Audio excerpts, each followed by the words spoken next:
100 शब्द प्रति minute dictation start करते हैं 5 सेकेंड बाद।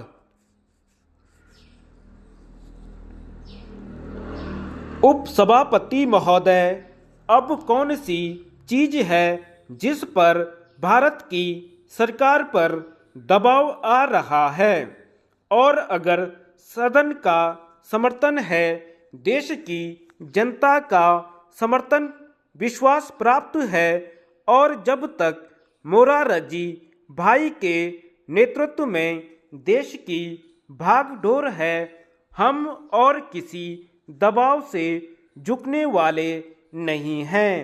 यह मैं सदन को विश्वास दिलाना चाहता हूँ। जहाँ शक नहीं है वहाँ शक देखना, जहाँ डेविएशन नहीं है वहाँ डेविएशन की कल्पना करना, जहाँ मतैक्य नहीं है वहाँ मतभेद खोजना। क्षमा कीजिएगा, वह अंतर्राष्ट्रीय नीति के लिए बहुत अच्छी चीज नहीं है। शक की दवा तो हकीम लुकमान के पास भी नहीं थी, मैं भला कहाँ से लाऊंगा। तो शक संदेह से दूर राष्ट्र के उदात्त हितों के लिए संरक्षण के लिए वैध विदेश नीति हम आदर्श और यथार्थ के मेल के आधार पर चलाना चाहते हैं। किसी माननीय सदस्य ने ठीक कहा था कि महात्मा गांधी ने कहा कि हम स्वाधीन हो गए और देश गुलाम है तो भारत की स्वाधीनता का कोई अर्थ नहीं है। अभी तक अफ्रीकी जनता गुलामी की जंजीरों से जकड़ी हुई है, उन पर अत्याचार किए जा रहे हैं, रंगभेद के नाम पर उनके ऊपर कहर बर्पा किए जा रहे हैं।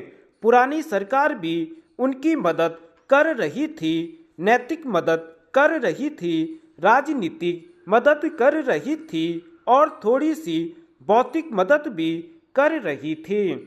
हमने उस मदद को बढ़ाने का फैसला किया है। हमें और आगे जाकर गोरों की सत्ता को समाप्त करने के लिए जो भी करना पड़ेगा हम करने के लिए तैयार हैं, और अगर इससे दुनिया का कोई देश हमसे नाराज होता है तो हमें कोई चिंता नहीं है। अब दबाव का सवाल आता है। उपसभापति महोदय, एक बात मैं कहना चाहूँगा कि भारत और रूस के घनिष्ठ संबंध हैं। कुछ रूस में भी आशंका थी कि नई सरकार बनी है, पता नहीं कौन सी नीति अपनाएगी।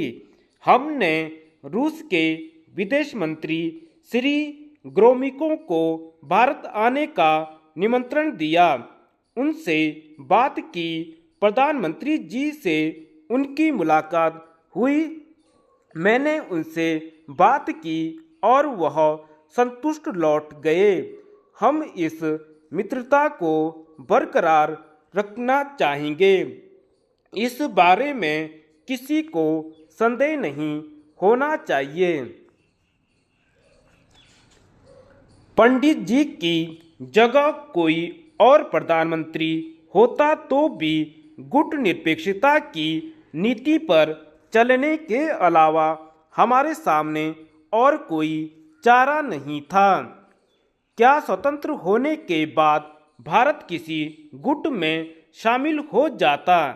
क्या हम अपनी राष्ट्रीय स्वतंत्रता को गिरवी रख देते? गुटनिरपेक्षता हमारी राष्ट्रीय स्वतंत्रता का अंतर्राष्ट्रीय क्षेत्र में विस्तार है। यह ठीक है कि संसार आज दो गुटों में बटा हुआ है, शक्ति के अनेक केंद्र उभर रहे हैं, लेकिन उससे गुटनिरपेक्षता की नीति निरर्थक नहीं होती है। यदि हमारे मित्र स्वामी जी चाहते हैं कि हम गुट निरपेक्षता न कहें, उसे आत्मनिर्भरता कहें, वह मुझे क्षमा करें। गुट निरपेक्षता को नीति का आधार है आत्मनिर्भरता। हम किसी गुट में शामिल हो गए, किसी बड़ी ताकत पर निर्भर हो गए तो फिर आत्मनिर्भर कैसे हो सकते हैं। गुट निरपेक्षता की नीति का यह भी निचोड़ है कि हम हर एक अंतर्राष्ट्रीय प्रश्न पर निर्णय उसके गुण व दोष के आधार पर करेंगे, स्वतंत्र बुद्धि से करेंगे, निर्भीकता से करेंगे और राष्ट्रीय हितों और अंतर्राष्ट्रीयता के व्यापक तकाजों का मेल बैठाएंगे। सभापति महोदय, भारत की विदेश नीति की चर्चा हो और पंडित नेहरू का नाम न लिया जाए और वह भी प्रशंसा में न लिया जाए, ऐसा कभी हो नहीं सकता, होना ही नहीं चाहिए। मैं जानता हूँ कि मेरे मित्र स्वामी जी को इसमें मतभेद है। लोकतंत्र में मतभेद स्वाभाविक है, कुछ मात्रा में आवश्यक है। उसकी स्पष्ट अभिव्यक्ति कहाँ तक ठीक है, यह विचारणीय प्रश्न है। लेकिन जब मैंने विदेश मंत्री का भार संभाला और इस सदन में विदेश मंत्री के नाते पहला भाषण दिया तो मैंने पंडित जवाहरलाल नेहरू से लेकर श्री यशवंतराव चव्हाण तक को बधाई दी थी, उनके प्रति साधुवाद अर्पित किया था। 30 सालों की हमारी परंपरा का यह अंग है, यह हमारे इतिहास का हिस्सा है।